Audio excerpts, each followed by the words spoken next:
천재? 네. 무슨 뜻이에요, 그게? 아, 얼굴이 잘생겼다고 본인 스스로 지으셨습니다. 근데 저는 한두 번 하고 그만둘 줄 알았더니 전혀 공감하지 못하는 아니, 표정과 목소리로 매회 이야기하시더만요. 이렇게. 네, 매해 강조하고 계십니다. 얼굴 천재. 얼굴 천재. 저 의외는 그걸 들어주는 분들이 그걸 인정하는 것 같아서. 아, 팬이 진짜 많아요. 저 그래서 네. 그러니까 팬일 수는 있는데 네. 얼천 투로 가보시죠. 그때 누가 그래서 얼척이 없다 했지 않습니까? 그 전에 제가 월천은 많이 들어봤는데 월천고사 이철희 전 수석이 네. 방송할 때 월천이었어요. 아, 월천을 무슨 벌었다고요? 뜻입니까? 아 월천 번다고. 그래서 월천 우리 장영철 부소장님도 월천 대열에 합류하셔야죠. 더 될 것 같은데. 얼천이 빠르겠네. 과연 그럴까요? 네, 공덕포차와 언제나 함께하는 하이트진로 감사합니다. 오늘은 특별한 홍보를 한번 해보려고 합니다. 4월 19일 토요일에 일정이 있으신가요, 여러분? 민주언론시민연합이 여는 뉴09 탄핵파티에 공덕포차 구독자 여러분을 초대합니다. 뉴09는 김은지의 뉴스인 숭실경화의 공덕포차, 구교영의 정치비상구, 이 한 글자씩을 따서 지은 이름인데요. 언론사 유튜브에서 활동하는 김은지, 송채경화, 구교영 기자 3인방과 언론아싸 진행자 오윤혜님이 참여하는 토크쇼입니다. 광장의 주역인 시민 여러분들과 함께한다면 답답한 마음도 뻥 뚫리지 않을까 생각이 드는데요. 탄핵 전국 취재 비하인드, 응원봉 연대, 저널리즘 등을 주제로 한 키워드 토크, 탄핵 신조어와 집회, 플레이리스트를 맞춰보는 탄핵 골든벨도 선보인다고 합니다. 다양한 선물도 준비되어 있다고 하는데요. 저나 김은지, 구교영 기자에게 궁금한 게 있다면 질문을 주셔도 좋습니다. 시사인, 한겨레TV, 경향TV 유튜브 구독자분들에게는 구독 화면을 보여주시면 참가비 50% 할인 혜택도 드린다고 합니다. 아직 구독하지 않으신 분들은 구독 꾹 눌러주시고 할인 혜택을 받아가시면 좋을 것 같습니다. 구글 링크로 신청하시면 되고요. 4월 19일 뉴공구에서 만나뵈면 좋을 것 같습니다. 자, 그리고 윤석열 대통령 탄핵 선고 일자가 잡혔죠. 4월 4일 금요일 오전 11시에 탄핵 선고가 이루어질 예정인데 저희 공덕포차도 금요일 12시에 특별판 진행을 하기로 했습니다. 제가 진행을 하고 박성태 실장님, 그다음에 김준일 평론가, 얼천 아까 얼청 없다고 하신 얼천 김준일 평론가님께서 나오셔가지고 탄핵 선고의 의미를 짚어볼 예정입니다. 자, 그날 뭐 기쁜 마음으로 방송을 해야 될 텐데 결과는 아직 안 나왔으니까 그래도 잘 나오기를 이제 기대하면서 여러분들과 함께하면 좋을 것 같습니다. 박성태 실장님은 왜 바카스라고 해요? 바카스요. 바카스 먹고 힘내시라고. 바카스처럼 시원하다 그런 네, 뜻은 아니고. 뭐 그런 뜻도 가미되어 있나요? 있습니다. 네. 아니면 박씨라서 바카스처럼 바카스. 피로 회복이 된다. 아니면 박과 카스를 합쳐서 바카스인가? 제가 장고인데 뭐 네. 큰 의미들이 있습니까? 아니 장고 보면 볼수록 좋은 이름인 것 같아요. 오늘 잘 모자- 지어주셨어요, 진짜. 모자 쓰고 나가라는 사람도 있고 모자. 총 들고 나가라는 총사. 사람도 있고. 예. 의상을 좀 장고 의상처럼 약간 조끼 같은 거 입으시고 가죽 조끼 아니면 가죽 잠바. 가죽 잠바 되게 잘 어울리실 것 같아요.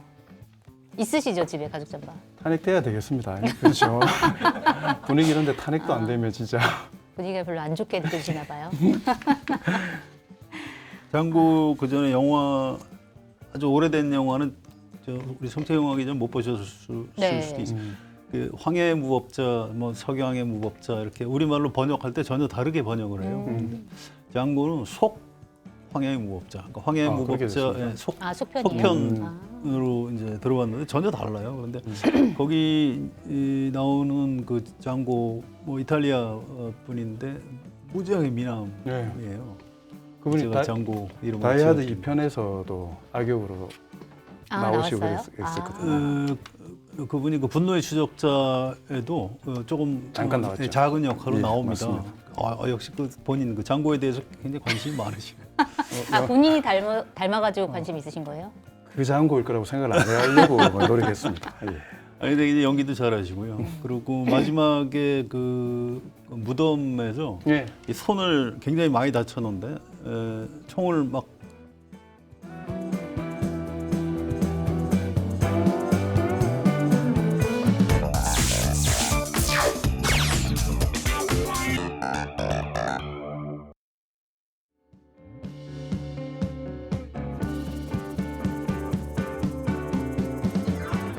네, 송채경화의 공덕포차 시작하겠습니다.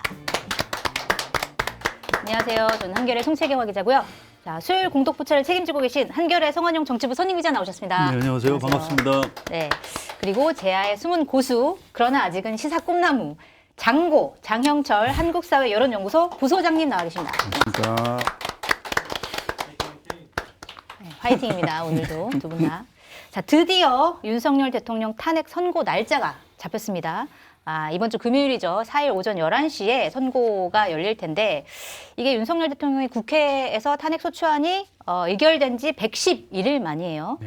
일단 지난 1일 오전에 헌재가 우리가 탄핵 심판 4일에 11시에 한다 이렇게 발표를 했는데 기존에 사실 헌재가 그 선고 일자를 발표하는 게 한 오후 5시쯤이었거든요. 그런데 그날은 오전에 발표를 했고 그리고 발표 직전까지만 해도 뭐 민주당이든 국민의힘이든 빨리 선고해라 뭐 이런 얘기들이 나왔기 때문에 전혀 많은 분들이 예상을 못했다 이런 이제 상황이었는데 두 분은 어떻게 예상을 하셨나요? 그날 오전에 발표할지 어떻게 예상하셨어요? 몰랐죠. 저는 일보 뜨는 거 보고 이거 만우절 만우절이었죠. 누가 또 장난쳤나 보다 했더니 그게 아니고 진짜더라고요. 막 네. 속보가 뜨고 그래서 네. 깜짝 놀랐고요. 뭐 여당, 야당, 국회 아무도 그 직전까지 정보가 없더라고요. 꽤 그 고위직들하고 마침 그날 오전에 제가 통화를 했었는데 네. 그분들도 어디 나가서 모른다 소리는 못 하겠고 답답하니까 이제 저한테 물어보는 거예요. 언제 한대? 그걸 기자가 어떻게 합니까? 이제 이런 대화를 주고받았는데 바로 1시간 뒤에 날짜가 잡히더라고요. 깜짝 놀랐습니다. 네. 다 놀라셨다. 근데 지난주에 말했던 것처럼 4월 1일 날 그걸 발표할 거라고는 뭐 생각을 못했을 수는 있는데 네. 이번 주에 어쨌든 결론이 날 수밖에 없다라는 생각은 많은 분들이 바람이기도 하고 네. 또 뭐 여러 가지 정황상 그럴 수밖에 없을 거다라는 생각은 했었고요. 근데 말씀대로 하필이면 또 4월 1일 이야기를 네. 해서 이런 걸 가지고 거짓말하면 안 되지 않습니까? 네. 그렇지. 4월 1일이었는데도 불구하고 너무 기쁜 소식이어가지고 맞습니다. 결과도 기쁘게 나올 꿈은 것 이루어진다 뭐 그런 것처럼 네. 이 탄핵을 좀 빨리 해줬으면 좋겠다 생각하는 우리 국민의 염원이 네. 연걸어서 이런 좋은 결과가 나온 것 같습니다. 네, 맞아요. 가슴을 쓸어내린 분들이 많다. 그런 것 같습니다. 그런데 그럼에도 불구하고 이제 날짜는 잡혔지만 사실 기존의 뭐 노무현 전 대통령이나 박근혜 전 대통령 사례랑 비교했을 때는 한 3배 정도 늦춰진 거라고 하더라고요. 왜 이렇게까지 늦춰졌을까요? 저는 그러니까 이게 결론은 이미 났을 거다라고 저는 생각을 하고요. 근데 결국은 시기의 문제인데 네. 예를 들어서 그러니까 헌법재판관들의 요즘 많은 분들이 평론을 하기에 어떤 분은 성향이 이렇고 그래서 너무 다양하기 때문에 조정하고 이런 이야기를 하는데 그럼 예전에 노무현 대통령님 때나 그 박근혜 대통령 때 헌법재판관들은 동일했냐 전부 다. 그렇지 않았죠. 성향이 그때도. 동일했고 그리고 하필이면 그때는 합리적인 분들이 모여가지고 합리적으로 의사소통이 잘 돼서 결론을 냈느냐 아니라고 생각하거든요. 그때도 다양했고 지금도 다양했습니다. 그때는 오히려 합리적이고 지금은 더 꼴통이고 이렇지 않다라고 생각하거든요. 그럼 결국은 뭐냐면 현재 상황을 둘러싼 외부적인 환경과 상황이 왜 시기를 지연시켰느냐라는 걸로 사실 들여다봐야 되는 건데 네. 저는 3가지 정도라고 생각합니다. 그러니까 첫 번째는 이재명이 없었습니다. 그때는. 무슨 말이냐면 물론 있었죠. 이재명 네. 성남시장이 살아 있었죠. 계셨습니다. 예.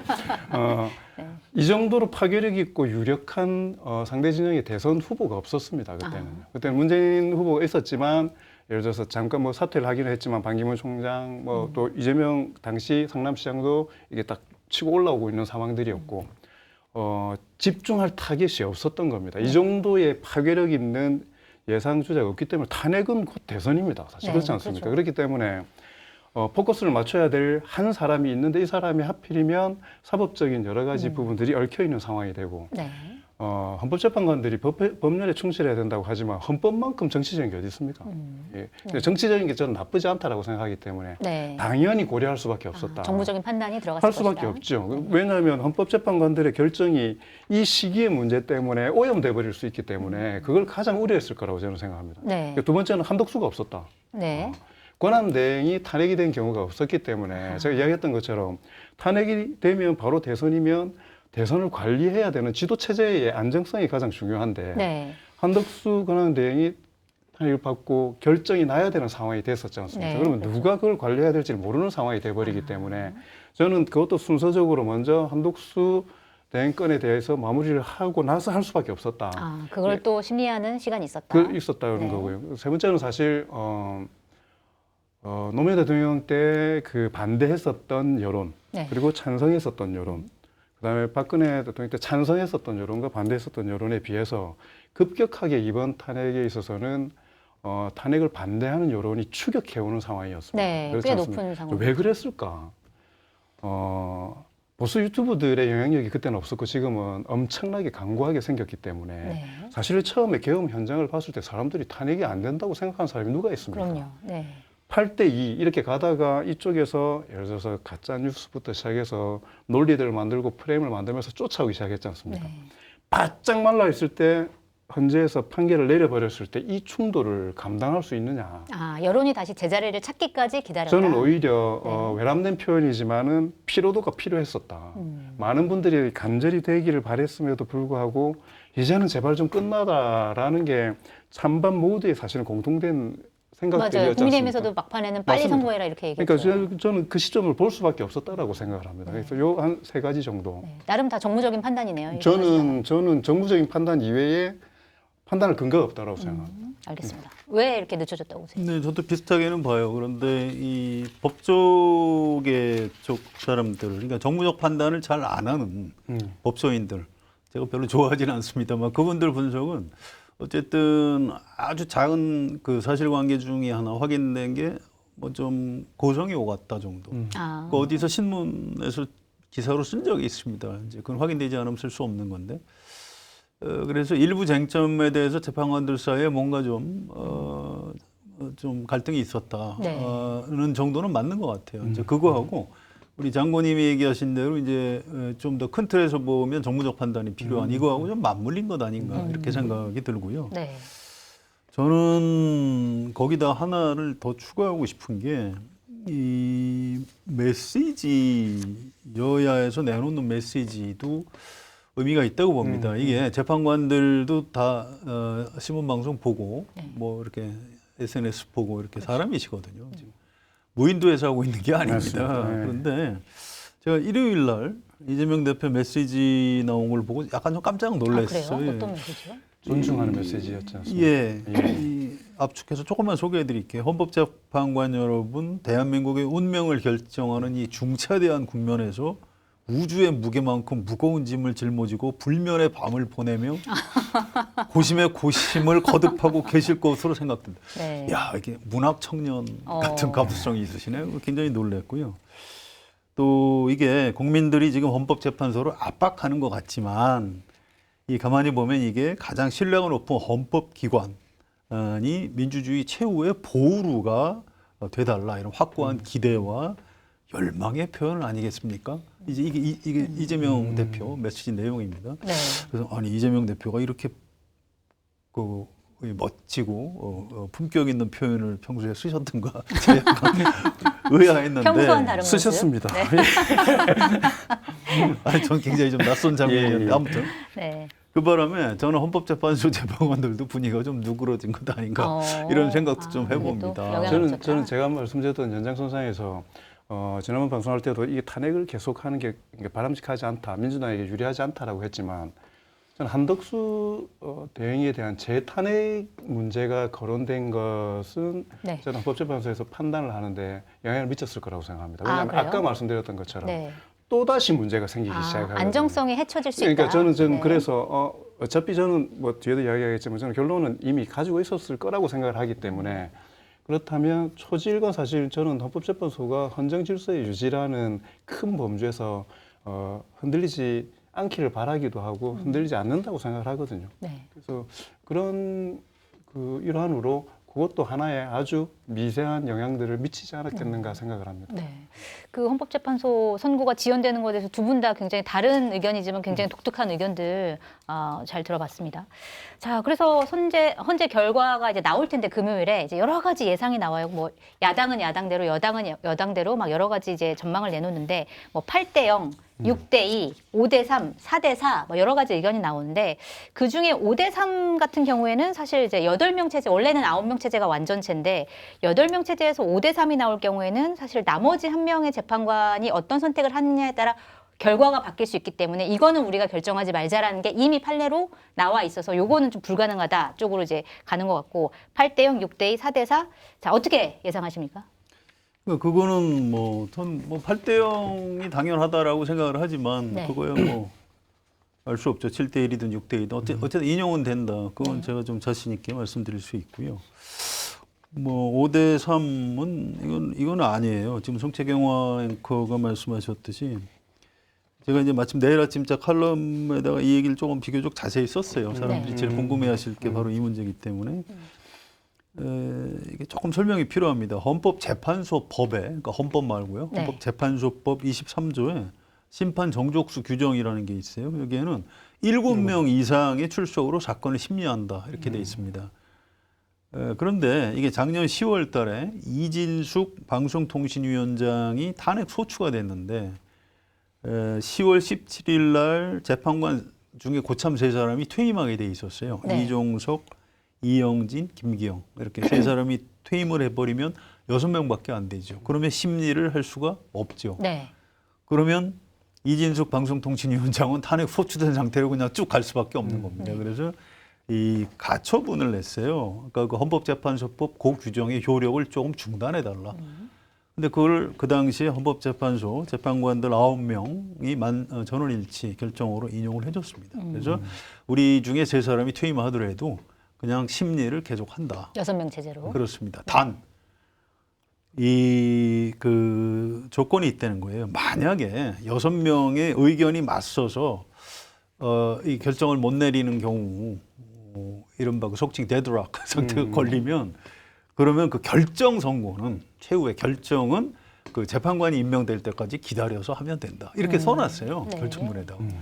지금하고 상황이 똑같은 겁니다. 그래서 만약에 5대 3으로 인용해야 된다는 게 5명이고 인용하면 안 된다. 기각이나 각하해야 된다. 이게 3명이라면 이 한 사람 그러니까 지금 마은혁 후보자가 들어와야 결론을 내릴 수 있는 거잖아요. 네. 그런데 지금 일정을 잡은 걸 보니 마은혁 후보자 없이도 그다음 8명으로도 뭔가 결론을 내렸다라는 어떤 굉장히 중요한 방증이 되는 거죠. 네. 입증이 되는 겁니다. 그래서 뭔가 결정이 났다라고 모든 사람이 보고 있는 거고요.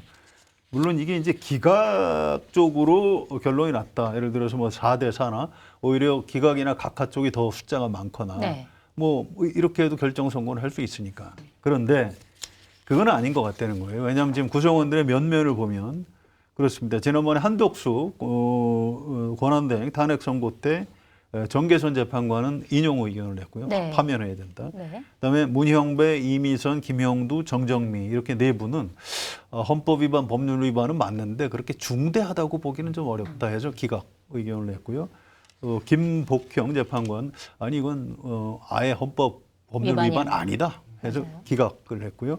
또 조한창, 정영식 재판관 두 분은 이거는 의결 종족수를 잘못한 거다. 이게 그 과반하고 3분의 2 중에 3분의 2가 맞는 거다. 그래서 아예 이분들은 내용을 안 따졌습니다. 네. 그래서 이렇게 쭉 재판관들의 평소에 대략적인 성향 같은 걸 알 수 있었거든요. 네. 여기에 따르면 4대 4라거나 이 반대 의견이 더 다수인 조합은 상상하기가 어렵다. 네. 그래서 그렇다면 이제 남는 경우의 수가 8대 0으로 인용되거나 7대 1 또는 6대 네. 2까지 가능하다. 이렇게 보는 겁니다. 어쨌든 인용은 될 것이다. 이렇게 좀 그렇습니다. 그러니까 굉장히 유력한 가설이 네.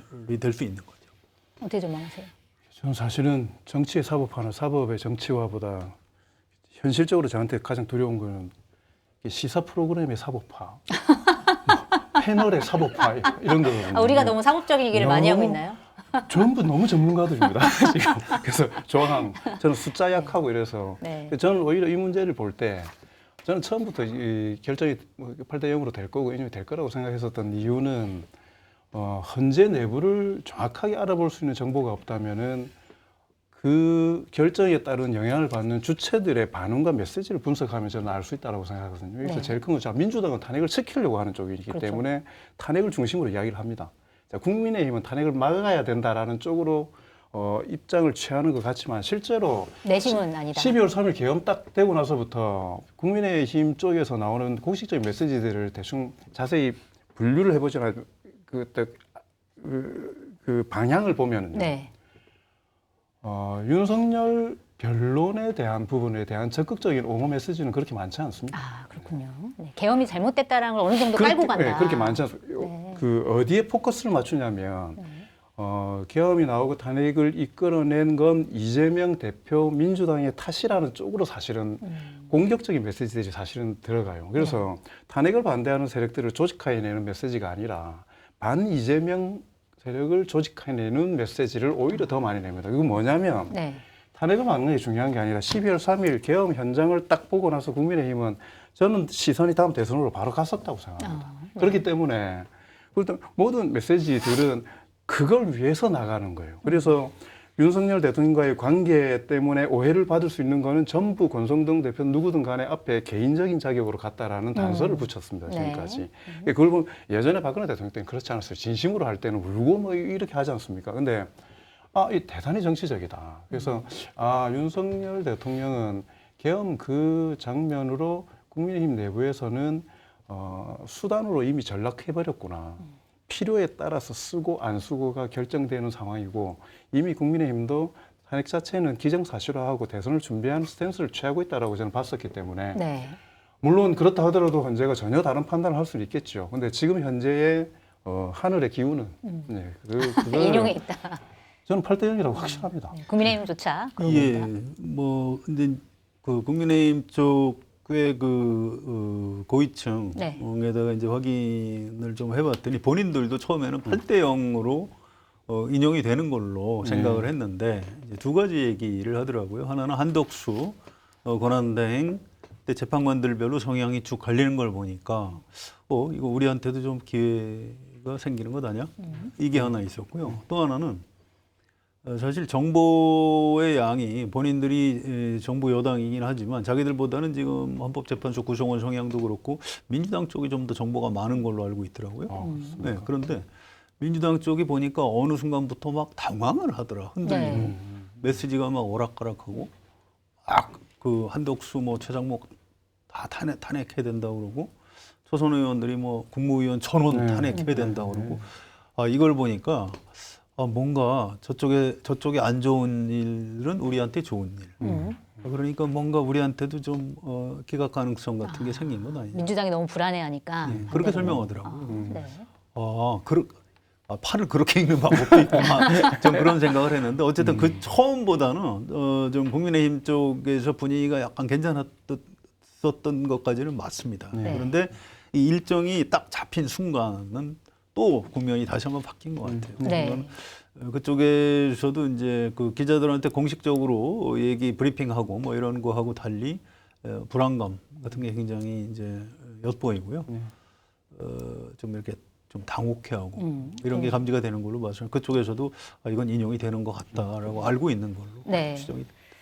알겠습니다. 지금 두 분 다 이제 인용 가능성이 크다 말씀을 하셨는데 또 많은 분들이 이렇게 이걸 보고 인용 가능성이 커졌다라고 느끼시는 것 같아요. 뭐냐면 헌재가 이제 선고를 하는데 실시간으로 생중계를 하고 그리고 일반인 방청객도 우리가 받겠다. 20명 정도 이제 추첨을 통해서 받겠다 이렇게 얘기를 했는데 이게 그러니까 만약에 의견이 갈렸으면 이렇게까지 하지 않았을 텐데 의견이 8대 0 인용이니까 이렇게까지 한 거 아닐까? 뭐 이런 이제 추측들이 나오거든요. 성한용 선임기자께서는 뭐 이게 그런 시그널이라고 보세요? 어떻게 보세요? 그건 아니고요.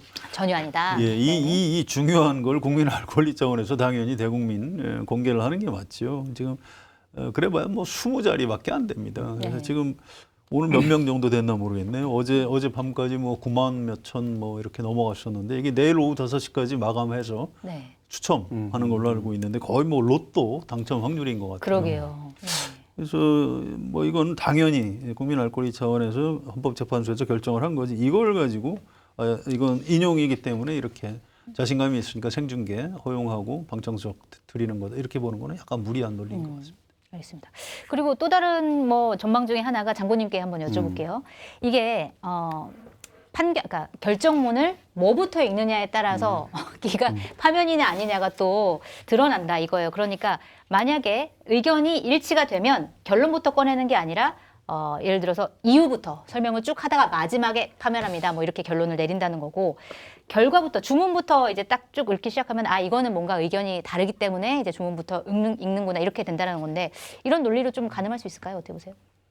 그러니까 노무현 대통령 때 28분 걸렸고 네. 박근혜 대통령 때 21분 걸린 거지 않습니까?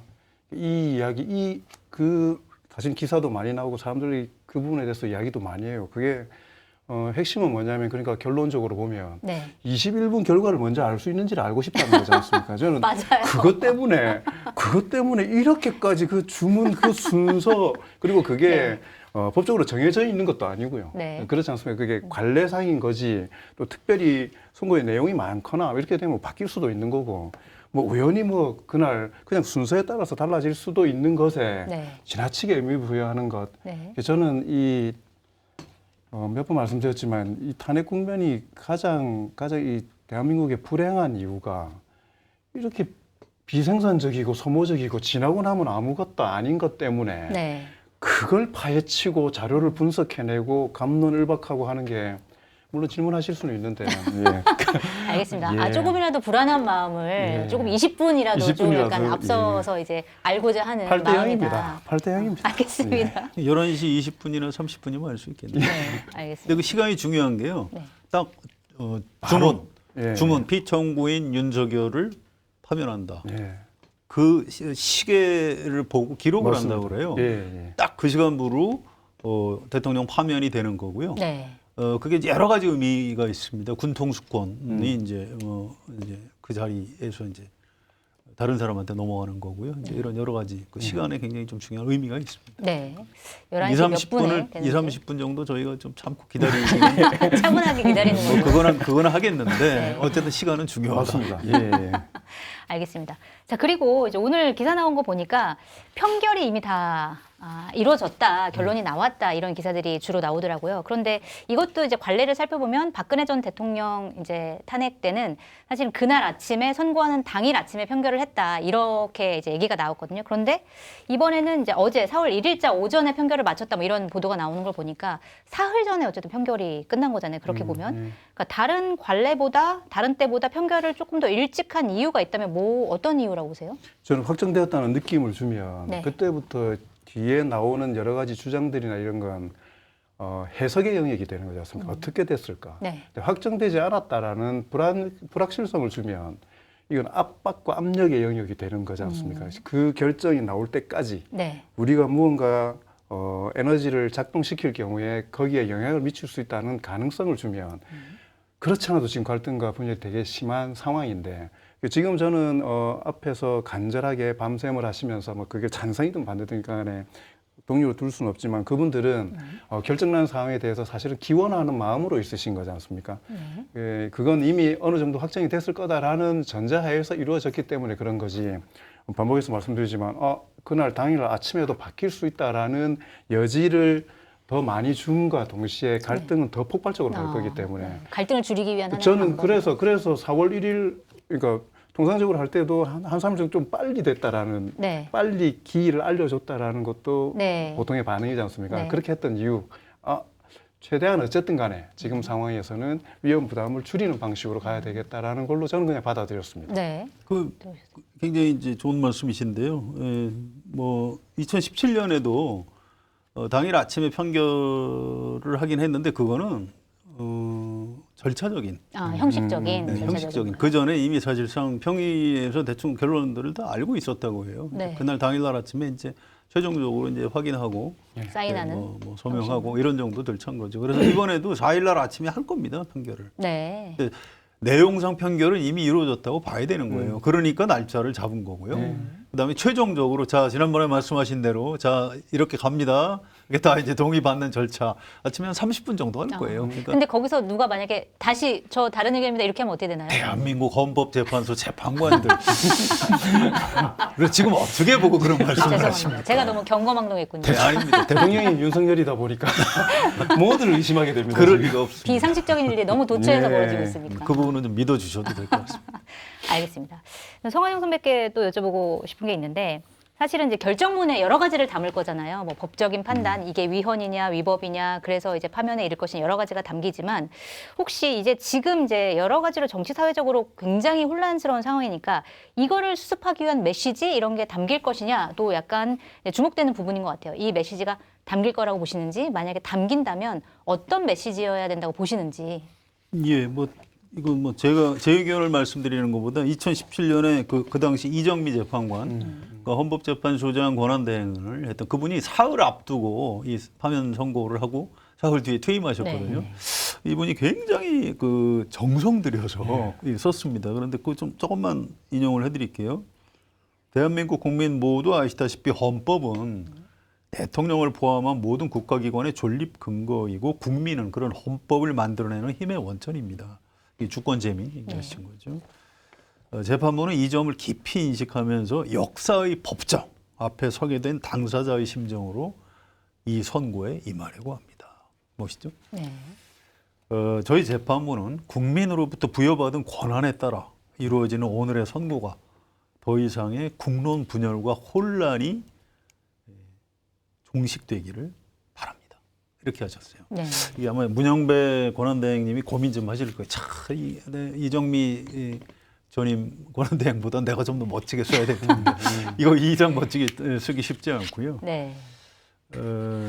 그런데 저는 이제 이런 그 미사 요구도 좋지만 결국 그 당시 우리가 강렬하게 지금도 기억하는 대사가 있거든요. 주문 비청구인 대통령 박근혜를 파면한다. 이거. 네. 그래서 이제 강렬했습니다. 그렇습니다. 지금 다 장면이 굉장히 머릿속에 지금 떠오르죠. 그래서 이번에도 문영배 권한대행이 주문 비청구인 대통령 윤석열을 파면한다.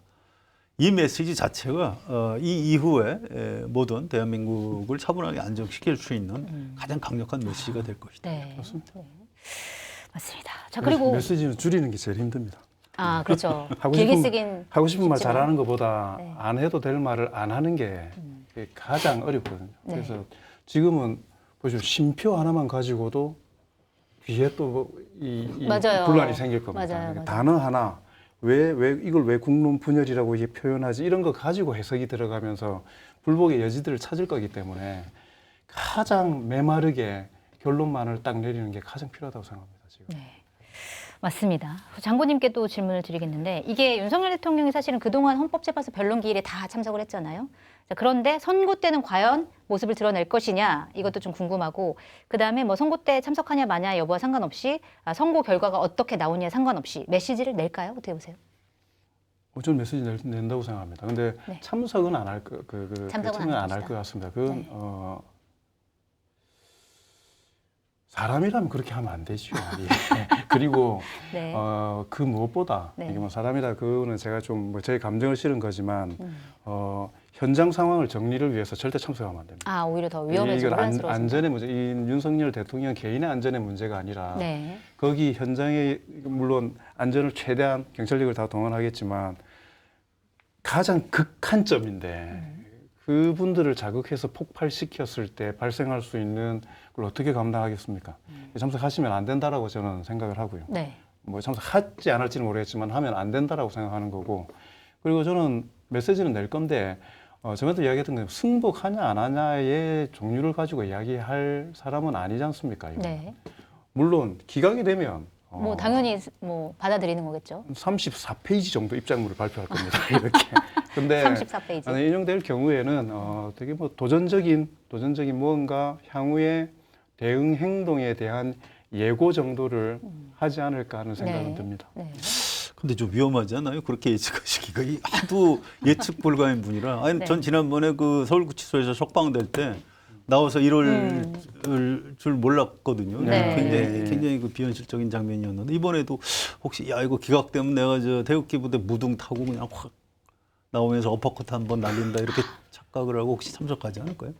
불안하지 않으세요? 거기까지만 안 갔으면 좋겠습니다. 거기까지만. 근데 저는 두려울 것 같습니다. 지금, 본인이? 네, 네. 지금 본인도 인용 가능성이 크다고 여기고 있을까요?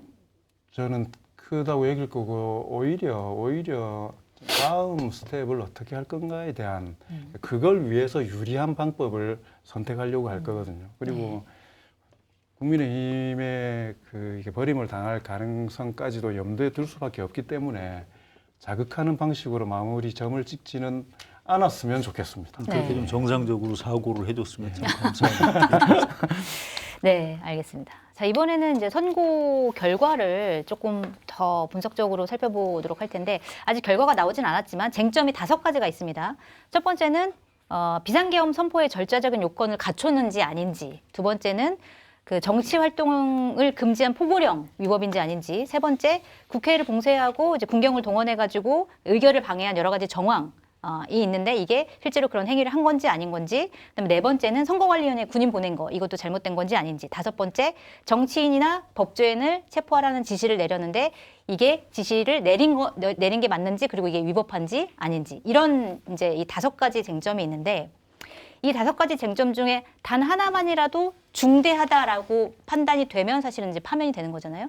어떻게 보시는지 궁금합니다. 이 5가지 중에 몇 가지가 과연 위헌 또는 위법, 중대하다라고 평가를 받을지 어떻게 보세요? 이게 어디 로스쿨 교수님이 얘기하시던데 로스쿨 신입생들한테 5가지 다 물어봐도 다 중대하게 이번에 위헌 위법했다 이렇게 답변을 한다고 그래요. 네. 이거 헌법을 뭐 한두 번 뭐 읽어본 사람 아니면 대학교 때 법학 관련 과목을 한두 과목 들은 사람이면 상식적으로 다 알 수 있는 겁니다. 하여튼 뭐 압축해서 말씀드리면 비상계엄 선포 국무회의 절차 제대로 거쳤냐. 이거 한덕수 총리가 이걸 제대로 된 국무회의라고 할 수 없다고 증언을 했지 않습니까? 맞습니다. 그 위헌 위법이죠. 또 정치활동 금지 포고령. 이거는 국회하고 정당의 정치활동을 금지한다는 거는 헌법에도 위반이고 이 계엄법에도 이렇게 못하게 돼 있어요. 네. 그래서 이것도 당연히 그렇고요. 또 국회 봉쇄하고 의결 방해한 거. 이것도 현역 의원들은 체포 못하게 돼 있어요. 계엄법에 그렇게 돼 있습니다. 그런 거고 또 곽종군 특수전사령관이 최근까지도 진짜 나한테 그 당신 그런 짓이 안 했다고 우길 거냐 뭐 이런 진술을 하고 있지 않습니까? 네. 그 이제 확인이 되는 거죠. 계엄 해제 의결을 막으려고 노력했죠. 당연히 중대한 위헌 위법이고요. 그다음에 선거관리위원회 군인들 보낸 거 이건 부정할 방법이 없으니까 그걸 인정을 했어요. 네. 근데 이제 핑계를 댔죠. 그 부정선거 확 체크하려고 뭐 이렇게 뭐 한번 가서 좀 본 거다. 그런데 아니 영장 제시도 안 하고 선관위 직원들한테 막 저거 핸드폰 뺏고 써고. 막 그런 거 아닌가요? 뭐 그것도 이게 계엄령 포고령에 의해서 공식적으로 계엄이 발동이 되기 전에 미리 보냈잖아요. 네. 100% 불법이죠. 뭐 여기에 대한 변명이 여지가 없고요. 또 제일 중대한 게 이제 정치인하고 법조인 뭐 체포 지시. 네. 명단을 주고. 예, 뭐 이재명 대표한테 뭐 유리한 판결 낸 판사들 이름까지 넣어가지고 체포하라고. 우원식, 이재명, 거기다 또 한동훈까지 네. 다 체포하라고. 이건 여인영 방첩사령관 진술로 다 확인이 되는 거죠. 이 5가지 다 뭐 좀 제가 한두 개 좀 빼주고 싶어도 빼줄 데가 없어요. 그래서 이게 네. 이건 뭐 도저히 뭐 네. 이건 5가지 기가 다. 차라리 각하를 갖고 뭐 따질 수는 있어도 네. 일단 내용에 들어가면 이건 인용할 수밖에 없다. 이렇게 생각합니다. 네. 어떻게 보세요? 이게 보다 보면 이게 비현실적인 상황이니까 이 5가지가 한 2년 동안 일어난 일이 아니거든요. 이게 그렇죠. 2달도 아니고 이틀도 아닙니다. 2-3시간 사이에 다 일어난 일이거든요. 네. 하나라도 이 부분이 진실성이 의심받으면 나머지는 다 연결되어 있는 겁니다. 하나가 진실성을 인정받으면 나머지는 다 진실한 겁니다. 그렇지 않으면 2-3시간 내에 그 정황 증거를 어떻게 속이고 어떻게 바꾸고 하겠습니까? 네. 그러니까 그 부분 때문에 저는 하나가 되면 다 맞는 거다. 이거는 근본적으로 진실성에 관련된 문제이기 때문에. 네. 그다음에 또 하나 그 중대성 말씀하셨는데 아까도 말씀드렸던 것처럼 패널의 사법화를 저는 완전히 반대하기 때문에 그냥 제 일반 상식적으로 보면 채널의 이 5가지를 네. 만약에 이걸 이 사유에 해당되지 않는다고 헌재에서 인정을 할 경우에 하나라도 그러면 기각시킬 다음에 경우. 어떻게 되지 이 건에 대해서 예를 네. 들어서 절차 요건을 갖추지 않은 게 별로 중대하지 않은 거라고 빼버리면 네. 그럼 다음부터는 어디까지 그게 허용이 될 수 있고 선관위에 군인을 보내는 것도 문제가 아니라면은 그러면 다음 이거는 헌법재판소에서 확정 짓는 거는 다른 모든 게 우선한 판례가 될 건데 네. 자, 그럼 그게 허용이 된단 말입니까 이게? 다음에 또 이게 해도 되나? 있을 수 없는 일입니다 네. 사실은. 그래서 저는 윤석열 대통령이 대통령 재임 기간에 해낸 그 가장 투명하고 진실된 일들을 했었기 때문에 저는 이 부분은 부정할 수 없고 모두 5가지가 다 해당되어서 피해 나갈 길이 없다고 생각합니다. 네. 두 분 다 똑같이 5가지가 다 중대한 위법 위헌 사유로 파면될 것이다. 이렇게 보셨어요. 자, 그리고 이건 한번 여쭤보고 싶어요. 아까 이제 성한영 서준 기자께서 이게 뭐 8대 0이 나오겠지만 사실은 뭐 7대 1, 6대 2 가능성도 뭐 아주 배제할 수는 없다. 이렇게 말씀하셨는데 만약에 8대 0이 아니라면 그럼 어떤 사유로 어떤 지점이 쟁점이 될 거라고 보세요? 탄핵 소추할 때는 이게 내란이라서 탄핵 소추한다 했는데 나중에 변호사가 아이고 내란은 뭐 빼고 그냥 위헌만 따져달라 이렇게 처리하지 않았느냐. 네. 그러니까 이거는 탄핵 소추의 가장 중요한 부분을 당신들이 철회했기 때문에 이건 뭐 각하하는 게 맞다고 본다. 이렇게 소수 의견을 억지로 낸다면 네. 그렇게는 낼 수 있을 것 같아요. 근데 이제 물론 그렇게 하면 국회에서 탄핵 소추 다시 하면 됩니다. 네. 그러니까 그건 너무 걱정하지 마시고요. 3분의 2 이상으로 다시 하고 그다음에 형법상 내란죄 애초에 빼가지고 넣고 뭐 이렇게 그렇습니다. 하면 된다는 그건 또 말씀이죠. 일사부재에도 아무 문제가 없어요. 네. 그래서 너무 걱정하지 마시고 이번에 하면 된다 이렇게 보시면 될 것 같습니다. 네, 알겠습니다. 만약 8대 0이 아니라면 뭐 어떤 이견이 있을까요? 8대 0입니다. 뭐, 다른 논의는 네. 저희의 시간만 좀 먹을 뿐입니다. 알겠습니다. 자, 그리고 결정문에 소수 의견이 혹시 담길지도 약간 주목해서 보는 것 같아요. 사실 그동안에 이제 노무현 전 대통령이나 박근혜 전 대통령 결정문에는 소수 의견이 없었습니다. 그런데 이번에는 혹시 담길까? 담긴다면 무슨 내용일까? 이런 것도 좀 관심거리인데 어떻게 보세요? 저는 담기지 않을 거라고 생각합니다. 담기지 않을 것이다. 이번은 결론이 정해져 있는 상황에서 사실 과정 관리를 하는 게 저는 더 중요하다고 생각하기 때문에 소수 의견이 나왔을 때 미칠 수 있는 약간의 여지들, 갈등의 불씨들 이런 부분들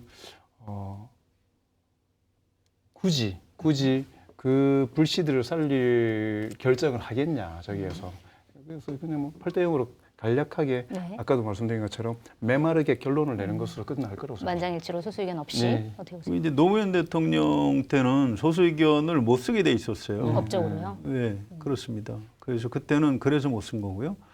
박근혜 대통령 탄핵 때는 전원일치였기 때문에 소수 의견이 없었던 거죠. 네. 그 대신에 부대 의견이 있었어요. 그러니까 다수 의견 인용 파면해야 된다라고 다수 의견에 동의를 하면서 근데 나는 내가 별도로 좀 할 말이 있다 이렇게 해서 부대 의견을 두 분인가 붙였던 걸로 기억을 합니다. 네. 그 중에 한 분이 이제 안창호 그 당시 재판관 굉장히 보수 성향인데 이분이 이제 보수인데 박근혜 파면에 찬성을 했으니 자 이거 좀 뭔가 이제 추가 설명이 필요한 거예요. 네. 이거 이 헌법의 가장 중요한 가치를 보호하는 거 이게 보수가 굉장히 이런 걸 바로 해야 되는 거다. 또 이 대한민국의 앞으로 미래를 위해서도 박근혜 대통령을 파면을 하는 게 대한민국을 위해서 또 내가 이렇게 좀 나의 이념과 가까운 이 보수의 가치에도 그게 더 부합하는 거다. 이런 취지의 설명을 부대 의견으로 달았습니다. 그래서 이번에 이제 우리 장고님 열망대로 이제 8대 0으로 나오리라고 저도 믿지만 거기에 성향별로 조금 엇갈리는 분들이 부대 의견을 달 수는 있겠어요. 나는 그러니까 이제 그 본인하고 친한 좀 보수 성향 재판관들은 본인하고 친한 보수 성향 뭐 지지층 네. 이런 분들한테 좀 이렇게 이건 찬성할 수밖에 없다. 또 이 헌재 결정 이후에 좀 이렇게 좀 잘 좀 승복을 해달라 이런 취지의 의견을 좀 담을 수는 있다 이런 생각이 듭니다. 그래서 네. 그렇게 뭐 부대 의견 소수 의견이 있다는 거는 의견이 갈렸다는 거기 때문에 좀 곤란하지만 부대 의견은 뭐 얼마든지 좀 더 있어도 뭐 괜찮은 것 아닌가 이렇게 예상을 하고 있습니다. 네. 알겠습니다. 이번에는 뭐 정치권으로 좀 한번 가보겠는데 이게 선고일이 정해지니까 그러니까 뭐 야당에서는 이제 막 환영한다 이렇게 밝혔는데 여당에서는 아까 말씀하신 것처럼 약간 당황하는 느낌이에요. 그래서 뭐 결과에 승복한다라고 얘기를 하면서도 뭐 권영세 국민의힘 비대위원장 같은 경우에는 기각을 희망한다 이런 메시지를 내기도 하고 그다음에 당내 일각 그러니까 극우 세력이랑 함께하는 이제 의원들 같은 경우에는 뭐 4대4 기각을 뭐 확신한다 뭐 이렇게 얘기를 하기도 합니다. 자, 그런데 이분들이 진짜로 확신해서 확실한다라고 얘기하는 건지도 궁금하고 실제로 이제 대통령이 기각이 돼서 대통령이 복귀했을 때 근데 뭐 성한영 선임기자께서 말씀하신 것처럼 그거는 이제 국민의힘이 망하는 길이다 이렇게 말씀하셨는데 그걸 알면서도 국민의힘이 진짜로 기각을 원하는 것인지 국민의힘의 속내 이런 거 궁금하거든요. 어떻게 보세요? 일단 그쪽 지지층들은 기각 또는 각하를 열망하고 있는 건 사실입니다. 그러니까 이제 이른바 당심을 거역할 수는 없는 거죠. 그래서 기각돼야 된다 이렇게 희망사항을 세게 얘기를 하고 있는 거고요. 심지어 오늘 권성동 원내대표는 탄핵 기각이 우리 당의 당론이다 그러더라고요. 탄핵 기각이 어떻게 당론이 되지? 아니 탄핵 의총으로 추인한 게 맞나요? 그러니까 탄핵 인용이나 기각을 당에서 이렇게 의총에서 결정하는 거면 당론으로 뭐 하라고 하겠는데 이게 도대체 무슨 소리인지 모르겠어요. 그래서 애초에 탄핵 소추 자체에 우리는 반대했었기 때문에 지금 탄핵 기각이 우리 당론이다 이렇게 얘기를 했어요. 그래서 기자들이 뭐 이게 무슨 소리지 이렇게 당황해하는 장면이 좀 있었습니다. 그래서 지금 상황이 좀 뭐라고 그럴까요? 좀 다급하다 보니까 좀 메시지가 막 굉장히 좀 혼란스럽게 나오는 거니까 네. 조금 좀 접어주시는 게, 좀 그 이해를 해주시는 게. 고지고대로 믿기보다는 그럴 만한 사정이 있구나 뭐 이렇게 아유, 처지가 그렇구나. 얼마나 답답하면 말을 저렇게 할까 이렇게 조금 접어주시는 게 더 맞는 것 같습니다. 알겠습니다. 국민의힘의 속내 뭘까요? 저는 초질관 말씀드리지만은 대선으로 넘어가는 디딤돌을 어떻게 가져갈 거냐에 대한 고민들이라고 생각합니다. 네. 그 결과가 승복 메시지를 끊임없이 자꾸 강조하는 이유가 소위 말하는 좀 극우, 좀 네. 극단적인 지지자분들을 용인하기가 어려우시거든요. 네. 이게 게다가 제 예상대로 8대 0이 나온다면 국민들에게 어떻게 그걸 설득력을 가질 수 있겠습니까? 그런데 그렇다고 해서 그분들하고 어떻게 척을 지면서 정치를 할 수 있겠어요? 그러니까 두 마리 토끼를 다 안 놓치기 위한 사실은 발악인 겁니다. 네. 아닐 줄 알면서도 이분들이 원하는 희망사항을 이야기하고 승복을 이야기했는데 결과적으로 안 나오면 그럼에도 승복해야 된다. 우리가 이걸 극복할 수 있는 당신들의 원한을 풀 수 있는 길은 대선에서 승리밖에 없다라는 프로세스지 않습니까? 이렇게 네. 그렇게 가기 위해서 일부는 또 자연스럽게 역할 분담이 되는 거죠. 진심으로 믿고 이야기하는 분들도 있을 거고.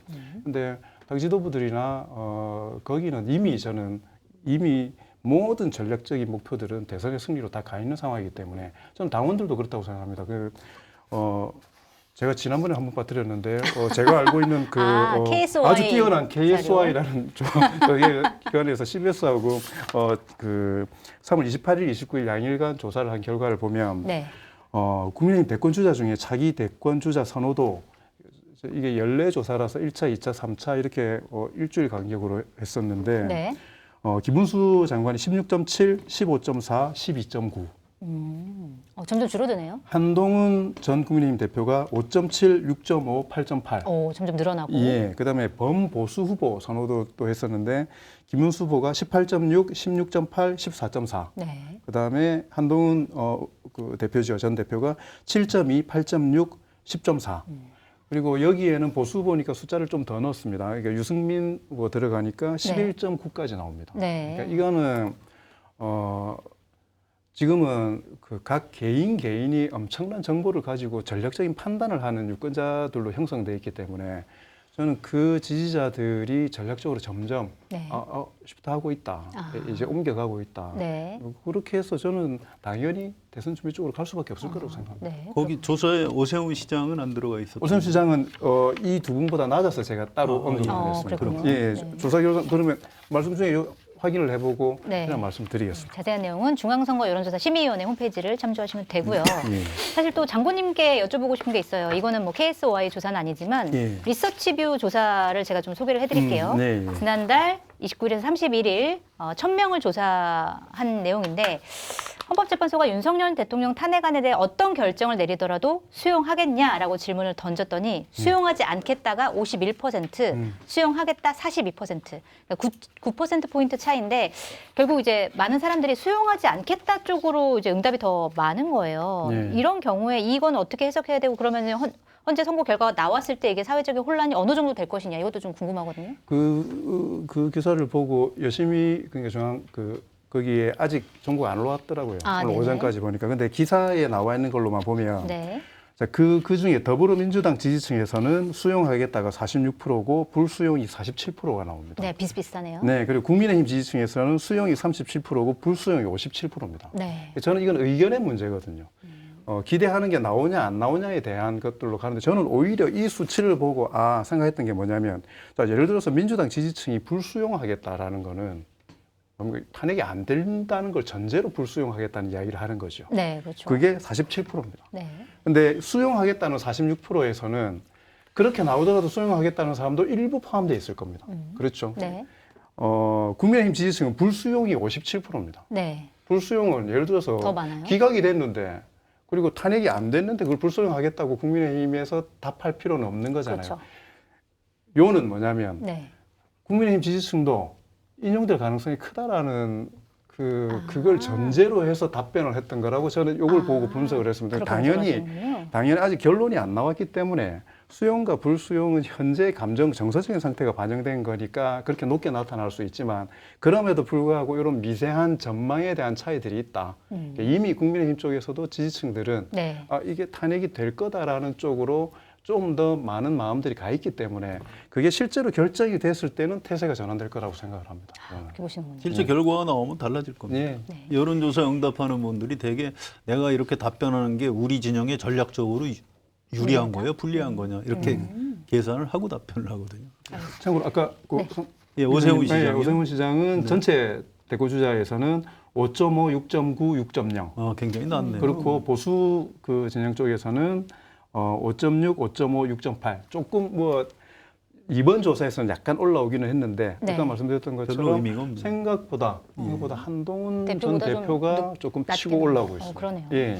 알겠습니다. 아무튼 저쪽에 국민의힘 쪽에 어떤 좀 흐름의 변화가 있냐면요. 원래 이제 각 하나 기각을 했던 게 나름 진심이었어요. 왜냐하면 각 하나 기각이 되면 윤석열 대통령 일단 복귀하면 임기 단축 개헌 제의를 하고 어쨌든 대통령을 몇 개월이라도 좀 더 하고 시간을 끌어주면 그 사이에 법원이 이재명 대표의 피선거권을 박탈할 것이다. 이런 계산이 있었던 겁니다. 네. 근데 26일 날 이재명 대표 항소심 선거법 위반 무죄가 나왔잖아요. 네. 그러니까 이제 저쪽에서 우리 일반 사람들이 생각하는 것보다 엄청나게 좀 당황하더라고요. 국민의힘에서. 예, 이게 왜 그런가 했더니 아니 이거 이제 끝났네. 뭐 이제 이런 기류가 굉장히 강한 거예요. 그래서 지금은 이게 뭐 탄핵 기각 각하 얘기를 하면서도 야 이게 지금 우리가 지금 이렇게 하는 게 유리한 거야, 불리한 거야. 이걸 가지고 내부에서 일종의 공황 상태에 빠져 있다고 네. 그래요. 어떤 게 딱 유리하고 불리한지를 좀 계산이 안 되는 계산이 안 겁니다, 되는군요. 지금 그런 상태예요. 그래서 제가 아까 처음에 말씀드렸듯이 뭐 이렇게 뭐라고 얘기를 해도 뭐 지금 굉장히 불안하고 초조하니까 저렇게 했구나라고 조금만 이해를 해주시는 게 좀 더 도움이 되지 않을까 싶습니다. 알겠습니다. 자, 뭐 KSOI 리서치뷰 다 중앙선거 여론조사 심의위원회 홈페이지 참조하시고요. 자, 이거 얘기를 해봐야 될 것 같은데 탄핵 소추가 기각됐을 때 전국 혼란이 사실은 훨씬 더 클 것 같은데 이 이재명 대표 같은 경우에는 만약에 기각이 되면은 국민들이 저항할 때 생길 엄청난 혼란과 유혈 사태가 우려된다 이렇게 언급을 했고 박홍근 민주당 의원 같은 경우에도 기각 시 불복, 저항권 행사 등등 이렇게 언급을 했어요. 그런데 사실 정치권에서 이렇게 혼란과 갈등을 부추기는 게 맞냐라는 뭐 약간 비판이나 지적 이런 것도 나오는 것 같아요. 이게 이렇게까지 말하는 거에 대해서 적절하냐 이런 질문에 대해서 뭐라고 답하시겠어요? 부적절하죠. 네. 그게 일요일 날 아주 품격 있게 메시지 잘 냈다가 금방 또 월요일 날 그렇게 막 거칠게 나간 겁니다. 정치인이 입에 담을 표현이 있지. 유혈 사태를 얘기하시면 어떻게 해요? 그 명백히 잘못한 거고요. 그러니까 아까 우리 처음 얘기했듯이 정보가 없다 보니까 그런 거예요. 뭐가 잘 되지 않을까 그러다가 아니야 이거 아닌 것 같아. 뭐 최상목 한덕수 다 그냥 다 탄핵하고 그냥 그렇게 해야 되는 것 아니야? 월요일 저녁까지도 그러고 있었습니다. 네. 정보가 전혀 없었던 거죠. 그러다가 이제 다행히 화요일 날 헌법재판소가 선거기일 지정을 해주는 바람에 지금은 다시 이제 좀 이렇게 여유를 갖고 오늘 이재명 대표한테 기자들이 뭐 승복 결과 헌재 결정 승복하십니까? 그랬더니 승복은 윤석열 대통령이 하는 겁니다. 이렇게 그렇게, 답변을 했더라고요. 맞아요. 멋있죠? 여유가 생긴 겁니다. 네. 이제. 이재명 대표도 사람이기 때문에 정치인 이전에 인간적으로 얼마나 혼란스럽겠습니까? 그래서 뭐 답답한 마음에 좀 말이 좀 거칠게 나오고 그랬었는데 그거는 저는 그 잘못된 표현이라고 생각합니다. 유혈 사태까지 언급한 건 좀 무리스러운 표현이었다. 네. 그러니까 이게 실제로 중요한 사안이 있는데 국민들에게 정보가 제공이 안 될 때는 저는 정치권이나 그걸 먼저 인지하고 각성한 사람들이 앞장서서 주장하는 게 맞다고 생각합니다. 근데 이건 될 것도 숨길 것도 없이 다 드러나는 거거든요. 네. 그러면은 이건 국민들을 믿고 국민들 한 발 뒤에 서 있는 게 저는 맞다고 생각합니다. 그러니까 네. 불복 이건 더더군다나 입에 담아서는 안 될 이야기죠. 네. 그건 국민들이 결정할 문제인 거죠. 그래서 이건 약간 아까도 말씀드린 것처럼 그래서 진짜 헌법재판소 믿을만하다. 네. 이렇게 보안이 철저하네. 아무도 모르는구나. 사실 여기 오기 전에 네. 몇 군데 또 전화해가지고 8대0 이야기하면 되냐 뭐 이렇게 물어봤는데 네. 모두가 하는 이야기가 그렇게 되지 않겠어요. 이겁니다. 네. 근데 그 그걸 말이 믿어야죠. 가장 진실성이 있었습니다. 그러니까 어떤 정보도 없는 겁니다. 그렇죠? 그렇기 때문에 그런 네. 혼란들이 좀 생겼던 거고, 근데 그럼에도 불구하고 송 기자님 말씀하셨던 것처럼 지금은 국민들 뒤에 서야 될 때지 앞에 서야 될 때가 아닌 것 같습니다. 네, 국민들 판단에 맡겨야 된다. 예. 이런 말씀이십니다. 네, 이번에는 국민의힘이 지금 앞으로 어떻게 가야 되는지, 보수당의 미래가 어떻게 됐는지, 이제 살 길은 무엇인지 이런 얘기를 좀 나눠봐야 될 것 같아요. 일단 탄핵이 인용되면 뭐 국민의힘에서 당연히 이제 조기 대선 준비를 해야 될 거고 이미 이제 그런 모두가 아마 계엄 당시부터 시작됐을 거다라고 이제 장관님께서 말씀을 해주셨는데 일단 국민의힘 지지자 중에서 탄핵을 반대한다는 응답이 86%라고 합니다. 한국갤럽이 지난 25일, 27일 1,000명을 대상으로 조사를 했더니 민주당 지지층에서는 97%가 윤석열 대통령 탄핵에 찬성을 했고 국민의힘 지지층의 86%가 윤석열 대통령 탄핵을 반대했습니다. 이것도 자세한 내용은 중앙선거 여론조사심의위원회 홈페이지 참조하시고요. 자, 그러면 대선이 돌입했을 때 어쨌든 80%가 윤석열 대통령 탄핵을 반대했는데 이분들을 어떻게 설득해서 갈 것인지 이것도 굉장히 큰 과제가 될 것 같거든요. 어떻게? 그러니까 말씀드렸지 않습니까? 그 수능 시험 앞두면 전부 다 시험 쉽게 나오길 바랍니다. 시험 쉽게 나오면 좋겠냐, 쉽게 나오면 좋겠다고 합니다. 네. 어려웠어요. 그럼 시험 거부합니까? 안 됩니다. 네. 그러니까 이게 아까도 말씀하셨던 것처럼 결정이 되는 것과 염원과 발행이 반영되는 조사하고는 전혀 다른 차이이기 때문에 저는 태세 전환을 할 거고 지지자들도 네. 그 사격할 때 그거지 않습니까? 밑에 집안이 바뀌고 거리가 바뀌면 0점을 다시 조정합니다. 그러니까 저는 전략적으로 목표 지점들을 바꾸고 네. 자연스럽게 당연히 대선 쪽으로 급격히 쏠려서 넘어갈 거라고 생각합니다. 뭐 일각에서는 어쨌든 탄핵이 인용이 되면 약간의 어떻게 표현하면 애도 기간이라고 할까요? 이거를 좀 슬퍼할 수 있는 기간을 주고 그다음에 내가 움직일 것이다. 뭐 이런 의견도 나오는데 그런 기간이 좀 필요할까요? 표정 무표정하고 네. 몸은 아주 열심히 움직일 수 있는 겁니다. 그런 식으로 아니, 물 밑에서. 애도도 움직이면서 할 수 있는 거잖아요. 60일입니다. 네. 길기도 하지만 대단히 짧은 기간입니다. 그게 현실적으로 우겨 넣어야 될 일정들이 간단치 않기 때문에 정서적으로 그런 게 정치적으로든 진심으로 하든 어쨌든 간에 실제 대선 준비는 착착 진행될 수밖에 없습니다. 그렇게 보시나요? 박근혜 대통령이 파면되고 한 이틀 뒤에 관저에서 나왔습니다. 그래서 삼성동 집으로 돌아갔죠. 그래서 이번에도 비슷한 절차를 받게 될 거예요. 일단 서울구치소에다 풀려났기 때문에 돌아갈 수 있는 데가 아크로비스타 네, 사죠. 사죠. 거기 가게 되겠죠. 거기서 이제 형사 재판은 진행 중이니까 재판을 열심히 받아야 되겠죠.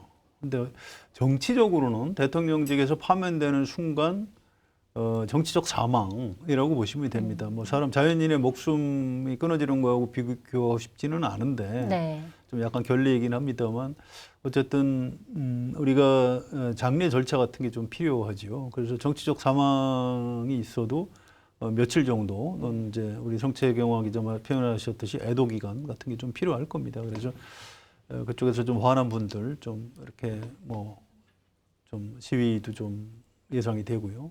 뭐 그거를 조금은 참아줘야 될 것 같아요. 네. 근데 그게 지나고 나면 우리 장 교수님, 저 장관님 말씀하신 대로 태세 전환을 할 수밖에 없어요. 그 국민의힘 지지자들은 지금 민주당 지지자들하고 좀 달라요. 네. 거긴 또 이렇게 높은 데서 결정하면 대충 따라가는 문화가 네. 있습니다. 그렇군요. 예. 그래서 그거는 이제 그 대선 후보들이나 지금 권영세 비대위원장, 권성동 원내대표 이런 분들이 지금 민주당한테 자꾸 승복하라고 하죠. 민주당한테 얘기하는 것 같지만 그게 사실은 아까 말씀하셨듯이 자기 지지층한테 하는 얘기거든요. 네. 그래서 논리를 이제 이렇게 구성을 하겠죠. 자, 여러분 윤석열 대통령 억울하게 참 파면됐습니다. 이 명예회복을 시켜줘야 됩니다. 그러려면 우리가 대선에서 승리해야 됩니다. 자, 우리 힘을 모읍시다. 이제 이런 식으로 모두 전환을 할 겁니다. 그리고 네. 대부분의 지지층이 아마 다수는 그리 따라가지 않을까 이렇게 예측이 됩니다. 자, 그런데 또 이런 이제 대선 그 방향을 윤석열 대통령이 틀어버리진 않을까라고 하는 우려 이런 것들이 좀 나올 것 같습니다. 그러니까 어쨌든 파면이 된다라고 하면 파면 뒤에 사저로 이제 돌아가서 과연 어떤 행동을 할 것이냐, 뭐 뒤로 물러나서 있는 게 사실은 여당을 도와주는 걸 텐데 그렇게 할 것이냐, 아니면 전면에 나서서 극우 세력을 선동할 것이냐. 뭐 일각에서는 보수 유튜버로 변신할 것이다. 뭐 이런 예측이 나오기도 하거든요. 윤석열 대통령 어떤 행동을 보일까요? 그러니까 상식적으로는 조용히 있는 게 맞지요. 이게 또 앞으로 나서면 자기 형사재판에도 여러 가지 불리한 겁니다. 그게 네. 판사 입장에서 불안하니까 다시 구속시킬 수 있어요. 그런데 또 우리가 윤석열스러움이라는 게 있잖아요. 이분 어떻게 할지 모릅니다. 그 백혜란 의원이 네. 아마 보수 유튜버로 변신을 해가지고 전광훈 목사보다도 더 세게 할 거다 이런 얘기를 하던데 네. 진짜 그럴 수도 있겠다는 생각이 들기는 해요. 이제 워낙 우리 그 예측이 잘 안 맞다 보니까 그래서 네. 이건 이제 당일론으로 말씀드리면 제발 대한민국 대통령을 했던 사람인데 파면 이후에 좀 조용히 살아주셨으면 감사합니다. 이렇게 말씀드리겠습니다. 네. 저는 유튜버나 다른 활동을 한다면 그건 그 정치적인 명예 복권의 문제, 뭐 대한민국의 가치에 관련된 문제를 외연에 깔겠지만 깨놓고 말하면 돈 문제가 걸릴 거라고 생각합니다. 돈 문제요? 저는 네. 앞으로 사법적인 처리의 문제, 네. 이 지금 이재명 대표하고 비교할 수 없을 정도의 네. 엄중한 죄들이 걸려 있는 거지 않습니까? 그렇죠. 그게 현실적으로 실제로 들어가 보면 변호사 비용이나 이런 부분들 때문에 네. 이게 진짜로 간단치 않은 싸움이 됩니다. 네네. 그리고 지금 아까 송 기자님 말씀하셨던 것처럼 정치적으로 뭔가 다시 찾아낼 수 있는 거는 조용히 있어서 국민의힘이 이겨내면은 그나마 숨구멍이 트이는 것밖에 없거든요. 네. 그럼에도 불구하고 적극적으로 나선다 이러면 분기, 지금 당장 생기는 분기와 실리에 대한 추구이기 때문에 네. 더더구나 저는 그렇게까지 망가지지 않았으면 좋겠다는 생각 때문에 좀 조용히 계셨으면 좋겠고 네. 지금은 가능성이 있다고 생각하고 살아남기 위해서 이야기를 많이 하신 거지 않습니까? 근데 이제는 죽지 않기 위해서 침묵을 선택하셔야 될 겁니다. 죽지 않기 위해서 침묵을 선택해야 된다. 예, 그다음에 또 우리가 그냥 있어서는 안 돼요. 지금 내란죄는 불소추 특권이 없기 때문에 지금 재판 진행 중이지만 다른 범죄를 가지고 수사기관에서 수사할 수도 없고 기소할 수도 없거든요. 그런데 대통령직에서 파면되면 뭐 여러 가지 있죠. 공직선거법 위반이라든가 네, 맞아요. 뭐 이런 네. 것도 있고, 네, 맞습니다. 공천 직권남용 개입, 혐의, 네, 직권남용 네. 이런 것도 있고. 그리고 또 이제 김건희 여사에 대해서도 검찰이 제대로 수사 못하지 않습니까? 현실적으로 뭐 현직 대통령 부인을 어떻게 수사하겠습니까? 그런데 대통령 측에서 파면이 되고 나면 뭐 검찰 또는 다른 수사기관에서라도 좀 자유롭게 수사를 할 수 있지 않을까. 그래서 그 부분은 뭐라고 그럴까요? 뭐 김건희 여사를 꼭 감옥을 보내자 이런 정서적 차원이 아니고 네. 대한민국이라는 법치 국가에서 응분의 잘못에 대한 형사 처벌을 하는 게 맞는 겁니다. 진상 규명을 해야 되고 그동안 윤석열 대통령 재임 기간 동안 너무 꾹꾹 눌러 왔거든요. 네. 그걸 이제 수사기관에서 제대로 수사해서 좀 처벌을 하는 단계로 가야 되지 않을까. 윤석열 대통령이 아마 그것까지도 감내를 해야 될 겁니다. 네. 자, 그럼 국민의힘에서는 과연 윤석열 대통령이랑 관계 설정을 어떻게 할 것이냐 이것도 좀 관건인 것 같은데 말씀하신 것처럼 지금은 이제 내란죄 대통령이기 때문에 내란죄로만 이제 수사를 받지만 대통령제에서 파면이 되면 뭐 직권남용 여러 가지 이제 혐의들 김건희 여사의 여러 가지 혐의들 이런 것들을 다 수사를 받을 텐데 이런 상황에서 지금까지 해왔던 것처럼 윤석열 대통령을 좀 쉴드를 쳐준다거나 이렇게 할지 아니면 아예 딱 선을 그어가지고 그때서부터는 그냥 아예 이제 안면 몰수하고 갈지 어떻게 한다고 아까 생각해요? 이야기했던 그 잠깐 농담처럼 이야기했는데 운짱이 최고라고 했었는데 사실은 네. 윤석열 대통령은 저는 주장 아니고 술자리에서의 리더십이 그게 제가 비아냥거리는 게 아니고 실제로 술자리에서의 리더십이라는 게 사람들을 견인해내는 힘들이 있습니다. 근데 병권을 상실하면은 술자리에서 리더십을 할 수가 없습니다. 아, 그렇군요. 네. 주종을 선택할 수도 없고 네. 원샷의 양을 정할 수도 없습니다. 이제. 아, 되게 디테일하군요. 그렇지 않습니까? 그렇게 된 상황이기 네. 때문에 저는 그냥 술자리에 구석으로 밀려날 수밖에 없다. 혹은 술자리 자체에서 제외될 수밖에 없을 거다라고 생각합니다. 네. 이게 민주당에서 윤석열 대통령에 대해 가지고 지금 송 기자님 말씀하셨던 것처럼 법적인 부분에 대해서 막 요구하고 하면 한쪽 편에서는 정치적인 보복, 심판 이런 쪽의 느낌을 주지만 자기 식구가 그걸 정리해버리면 네. 읍참마속으로 이게 표현이 되는 거지 않습니까? 네. 그게 네. 어떻게 연출을 하냐에 따라 다르겠지만은 저는 대선에서 그나마 의미 있는 득표를 할 수 있는 국민의힘의 방식은 네. 그렇게 읍참마속이라는 이미지를 외부적으로 비추는 것 이외에는 없을 거다라고 생각합니다.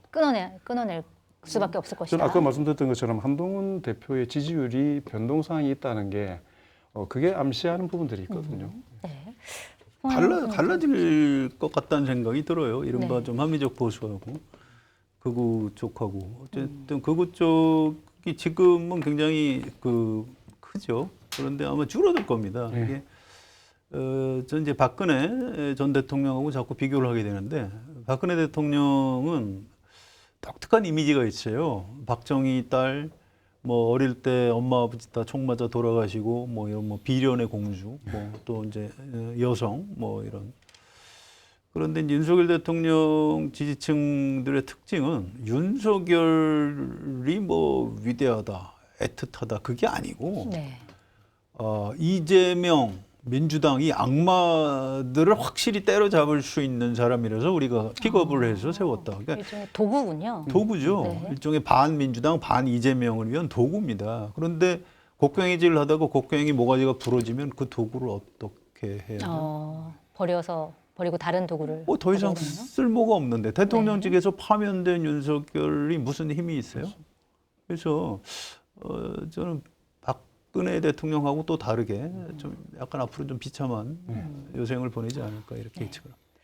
알겠습니다. 마지막으로 좀 위기에 닥친 국민의힘에게 좀 조언을 해주시자면 두 분 다 어떻게 조언을 해주시겠어요? 버려야 산다. 손절해라. 네. 손절 안 하면 재산 다 날릴 수 있다. 그리고 이번 조기 대선에서 이기기 어려울 겁니다. 어떤 후보가 나서도. 그런데 옛날 노무현 대통령 한 얘기가 있어요. 이기기 어려울 때는 멋지게 지는 것도 방법이다. 왜냐하면 그래야 그 다음 선거에서 재기를 노려볼 수 있는 거다. 그래서 이른바 개혁 보수 내지 합리적 보수로서의 그 깃발, 명분 놓치지 않는 그런 국민의힘으로 좀 재탄생을 해줬으면 좋겠다. 이 당부를 꼭 드리고 싶습니다. 네. 뭐 윤석열 대통령을 잡고 그냥 물에 빠져 같이 익사할 거냐 아니면 결단을 해서 조금의 숨구멍을 남겨놓을 거냐에 대한 결정이라고 생각합니다. 네. 그래서 국민의힘에 조언을 하고 싶은 마음이 탄핵 날 때까지는 별로 없기 때문에 그냥 좀 가만히 계셨으면 좋겠고 근데 하나는 저는 11개 학교가 휴교를 한다는 거 아닙니까? 그 주변, 헌재 주변. 네, 그래서 네. 그 학생들이 나중에 대개 대한민국 민주주의를 살리는 과정에서 내가 그 중심에 있었다라고 자랑스러워할 수 있는 결론이 나왔으면 좋겠어요. 아하. 그것까지 안 되면 너무 억울하지 네. 않습니까? 미래의 새싹들에게 뭔가 의미 있는 결론이 나왔으면 좋겠다. 그걸로 마무리를 하셨습니다. 알겠습니다. 오늘 방송 여기서 마무리를 하도록 하겠습니다. 앞서 예고해드린 대로 저희 윤석열 대통령 탄핵 선고 당일 4월 4일 금요일 12시에 공덕부차 특별판 진행을 합니다. 김준일 평론가, 박성태 실장 두 분이 나와서 탄핵 선고의 의미 짚어드리니까요. 여러분들 꼭 시청 부탁드리고요. 그리고 매주 화, 수, 목 밤 9시 공덕부차 계속 진행되니까요. 내일 9시에도 여러분들 찾아뵙도록 하겠습니다. 감사합니다.